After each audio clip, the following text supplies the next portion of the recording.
Okay, magandang araw.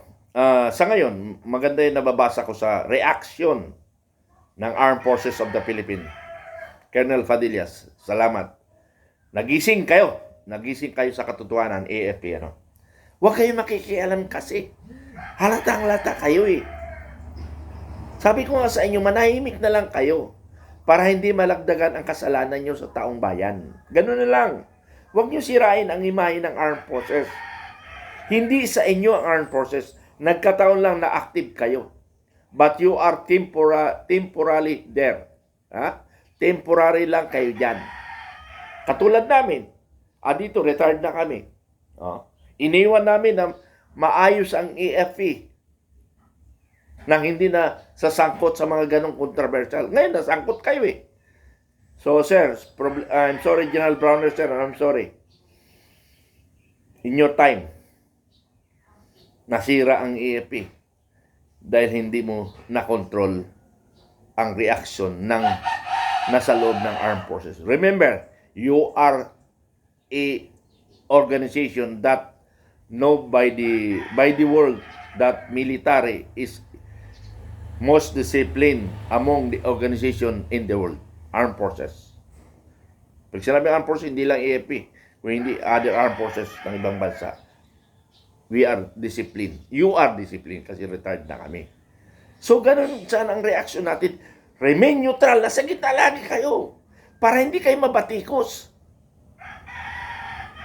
Nababatikos na nga kayo na wala kayong ginawang reaction sa mga nangyaring corruption. Hindi nyo ginamit yung ASAP na yun. Asan ba yung ASAP ninyo? Mayroon tayong ASAP pero yung PAN hindi nyo ginagamit. Ha? Intelligence PAN hindi nyo ginagamit. Saan nyo ginagamit yung intelligence PAN ninyo? Yung mga operators nyo sa kanilang sariling bunot. Maya naman kayo. Bibigyan nyo ng misyon, wala kayong binigay na pera. Understood na. So, understood na rin ang mga operatives natin sa baba at magdidiskarte rin sila para hindi nila magalaw ang kanilang sweldo. Ganun ang nangyayari sa ating intelligence. Ha? Kung may nagawang kasalanan yung intelligence, alam ko, ang leadership ang may pagkukulang. Yung aking inaanak na na-train ko discipline, nahawa na rin. Gumawa sila ng remedyo. Ayun, natanggal sa serbisyo. So, dapat tinatanggal na rin yung leader. Bakit? Bakit tanggalin yung leader? Hindi yung tao. Pati leader. Kasi inayaan niya tao niya eh. Maghanap buhay eh. Ay, Diyos ko. Okay, sorry ha. Armed Forces, maraming salamat sa inyo. You remain neutral. Huwag kayo magsalita. Lagi kayong nasa neutral. Yung sa 18 Marines, sinasaluduhan dapat ninyo yun. Kahit mayroong sundalong, mayroong Marines na kumilos para sa katotohanan. Inyet, i-discredit ninyo ang kanilang pagkatao. So what kung natanggal? Kasi hindi naman yun ang issue eh.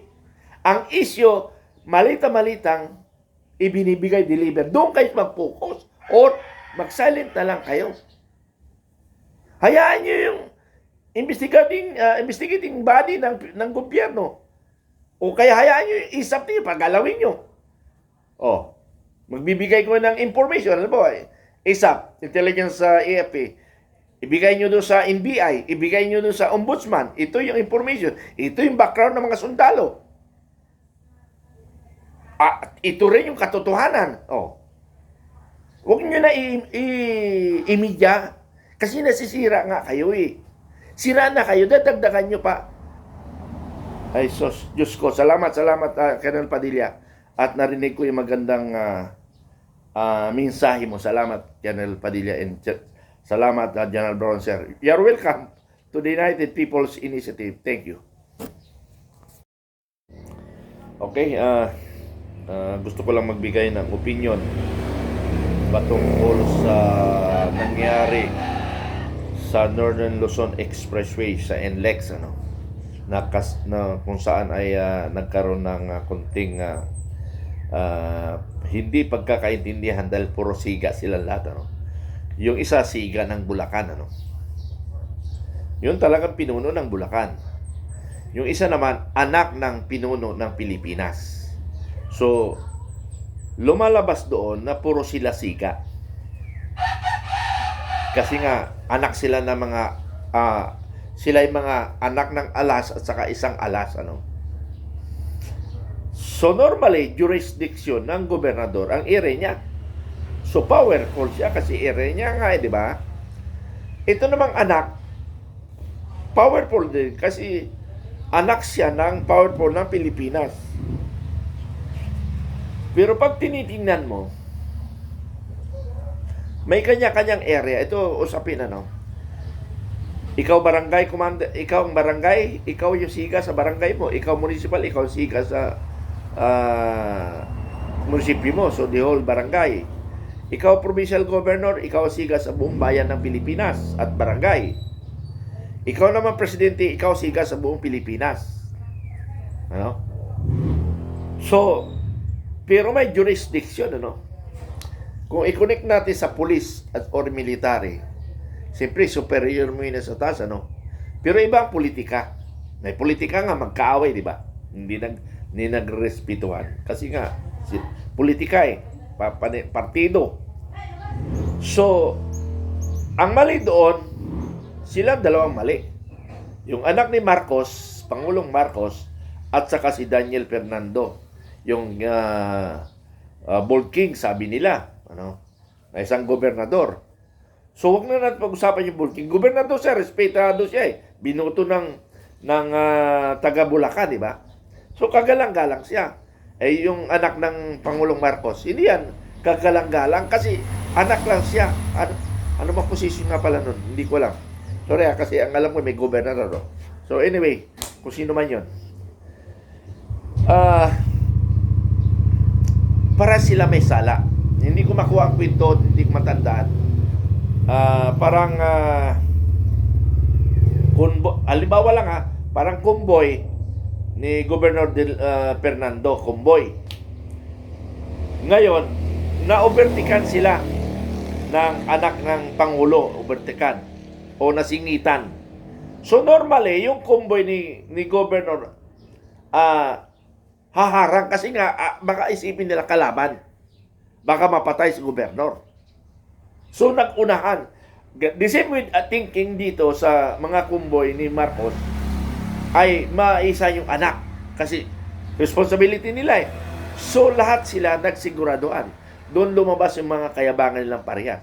Pero palagay ko, yung anak ni Bongbong Marcos, hindi mayabang yun. Hindi. Sa palagay ko lang hindi ko alam. Pero sa aking kutob, hindi yung gago doon, hindi yung gago yung anak. In fairness naman, baka sabihin nyo, anti-Marcos ako. Hindi. Ang pinag-usapan nito, reality, Ang nakita ko talagang tarantado doon, yung gobernador. Kasi, siyempre, gobernador siya, angas siya, di ba? Pangalawa, ang may kasalanan talaga doon, yung mga bodyguard. Doon, ang bodyguard ang may sala. Kaya nga dapat tanggalin yung driver's license na mga driver, kanino mang grupo yan, tanggalin ang mga driver's license to discipline our driver. Para lahat ng driver hindi magiging siga sa lansangan kasi yan ang simula ng road race, mga patayan. Kasi yung yabangan. Kaya dapat, lesson learned, tanggalin kaagad ang lisensya or suspend para i-remind sila para hindi natin maging problema in future, So, tanggalin yon. Walang patawarin. Yung driver ni Marcos, driver ni Daniel Fernando, tanggalin yon. Or isuspend. Kung nahirapan kayo magtanggal, isuspend ka agad. Napakadali na isuspend niyo. Di ba mga kaibigan? So, opinion ko, para sila may sala, in most especially yung mga driver, tanggalin ang kanilang mga lisensya. Tanggalin o isuspend. Maraming salamat. Okay, another one na gusto kong iparating sa inyo yung opinion, gulo ng Israel, United States versus Iran, na binumba-bumba nila ang Iran ay gaganti, gaganti siya sa may mga military site sa buong mundo, doon sila gaganti. Sa atin mayroong siyam na EDSA site, mayroon sa Cagayan, 3, 2 sa Cagayan, tatlo sa Region 2 kasi Isabela ang isa. Then sumunod Magsaysay, sumunod Florida Blanca, Pampanga. Sumunod ay dalawa sa Palawan, isa sa Cebu at isa sa Cagayan de Oro sa Mindanao. So yan yung mga kwad. Kaya kayo mga katabi na mga EDCA site na yan, nagdidelikado kayo mga kaibigan. Kaya ingat kayo. Huwag tayong makisawsaw sa gulo ng politika o sa gulo ng religion. Paniniwala kasi yan eh. Tayo, Muslim country, Christian country. So nagsama-sama tayo dito. So ang pag-usapan natin dito, hindi Katoliko, hindi Iglesia, hindi Islam, kundi hindi Pilipino. Para wala tayong pagtatalunan. Ha? Huwag tayong makisawsaw kasi hindi tayo magkakasundo pag pinag-usapan natin ang religion. Ang pag-usapan natin, ang pagka-Pilipino. We will not discuss or will respect all beliefs of the Filipino. So, huwag tayong makisawsaw. Kaya may gulo sa Mindanao because of religion. Kaya may gulo sa Pilipinas because of demokrasya at saka komunista. Ay labanan natin yan kasi ayaw natin ng komunista at saka hindi tayo lumaki sa komunista, no? At saka ayaw rin ng Communist Party, ayaw ng Muslim yan, yung communist, Kaya may gulo dahil sa religion, dahil gulo sa demokrasya, laban sa demokrasya at saka komunista. Kaya may gulo dahil doon sa mga paniniwala, okay? Tapos may nababasa pa rin ako na ang Amerikano, maraming galit sa Amerikano, malaki tayong kuhan, na kung saan 1 million daw ang napatay ng Amerikano. Sa atin, 10 million tayo lang noon. Ngayon, ang Hapon, mayroon rin na maraming sinaktan. It's bahagi ng gera yan. Bahagi ng gera. So, tinan mo ang Hapon, natalo sila sa gera, ay nagbayad sila. Ganun lang yan. Huwag nyo nang balikan ang mga pinatay kung sino man. Kasi bahagi yan. We are now friendly forces. Kaya huwag natin balikan yon. Tapos na yon. Yung ngayon ang pag-usapan natin. Maraming salamat. Maraming salamat. Yes. Magandang hapon. Magandang gabi. Sa lahat ng Pilipino na nakikinig sa atin, mayroon kaming second batch, May second batch kaming ilalabas, Yung second batch na yon, sabi nila, purely mga military and uniform personnel, MUP. So, pinagtatalunan namin, Pinagtatalunan namin kung ilalabas namin ngayon o hindi pa. So, pinag-iisip namin, ang mga Pilipino, pinag-iisip namin kung kailan nila gustong malaman, So, yun ang gusto namin iparating sa sambayan ng Pilipino, yung part 2 ng 18 Brave Soldiers, 16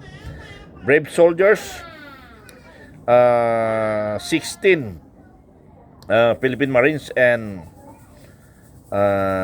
dalawa ang Philippine Army. Ang alam ko noon ay yung opisina noon nung dating dalawang sundalo, kung hindi ako nagkakamali, ay galing sa Office of the Chief of Staff ng Philippine Army at saka Chief of Staff ng Armed Forces, yung pinanggalingan niya.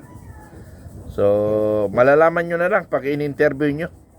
So, doon na lang magmumula yung ibang detalye. At maganda kayo mga vloggers. Ay wag na tayong umasa sa mystery media. Sila mismo tinatago nila ang katotohanan. Kaya maraming kasalanan ang mystery media sa sambayan ng Pilipino. Itinatago nila ang katotohanan. Pero sumasaludo ako ngayon sa ibang mga mystery media reporter na latara na silang humaharap sa katotohanan.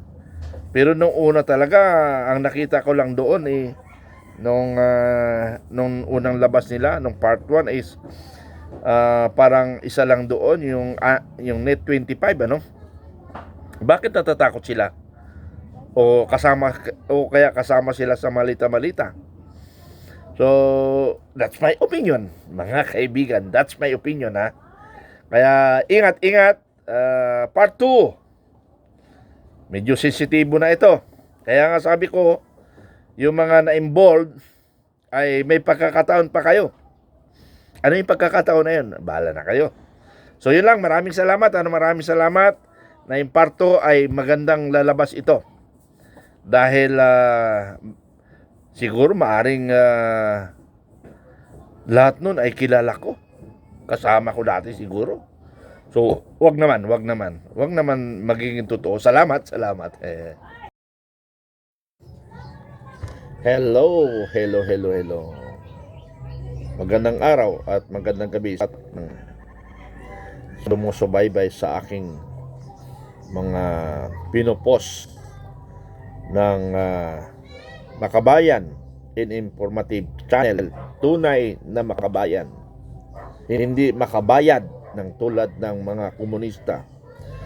Kumusta ang Filipino forces at sa lahat ng ating forces ng Pilipinas. Ihanda natin ang Filipino Guerrilla Forces sa anumang mangyari.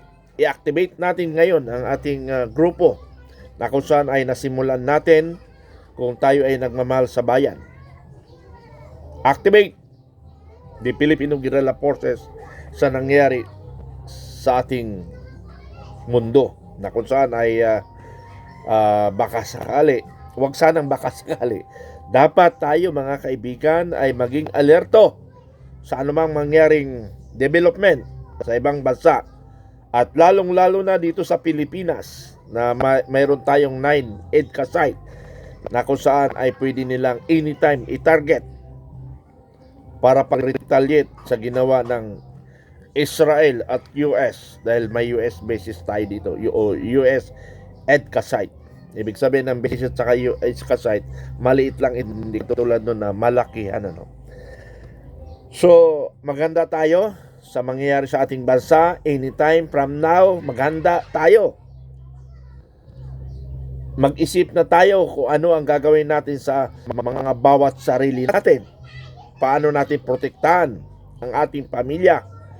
Tayong mga nasa gobyerno, isipin nyo ang inyong kababayang Pilipino, lalo ng ating Pangulo na naghamon ng giyera, pang 30 days lamang.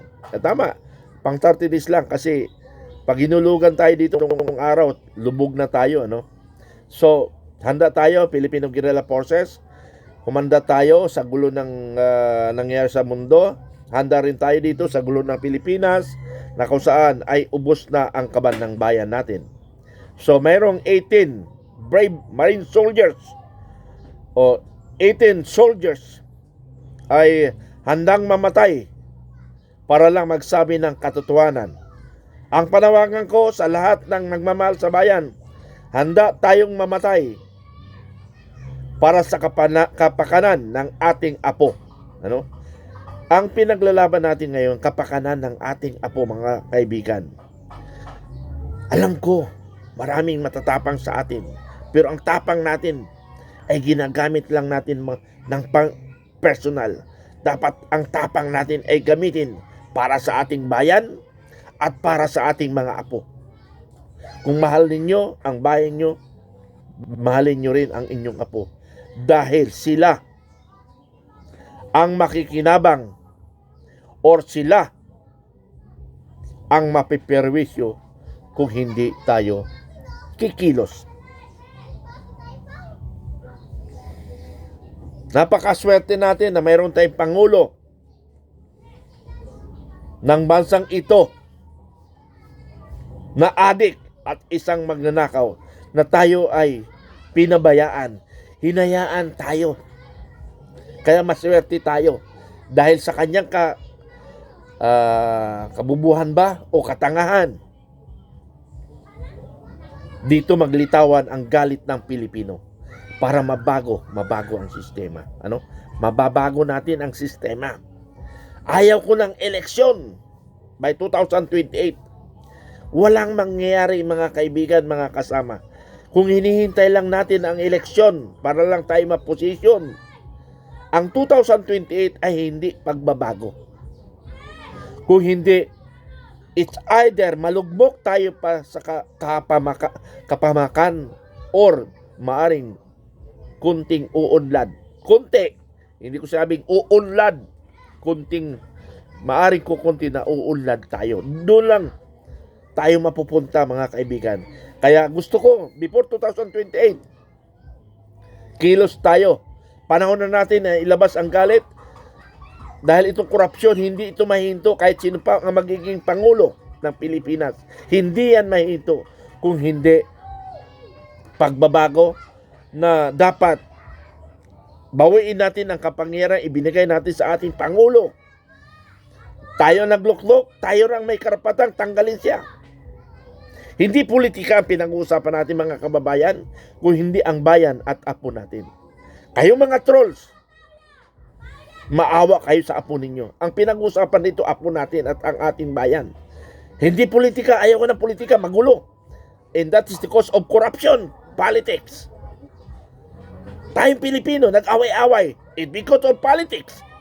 Kaming mga retard at active, nag-away-away, nagkakairingan. It because of politics. Pero salamat, Armed Forces of the Philippines. Salamat, Armed Forces, na nagbago ang inyong mga mensahe. Colonel Padilla, salamat. Na kung saan ikaw ay binabatikos ko. Ngayon, salamat, Colonel Padilla. And General Browner, tuloy-tuloy. Na sana nasa pagitan lang kayo. At kumilos kayo. Kumilos kayo. Na yung sinasabi nyo na kayo ay humahanga sa 18 brave soldiers na lumalabas ng katotohanan. Saludo ako, mga kaibigan. Mga kabaro ko, saludo ako sa inyo.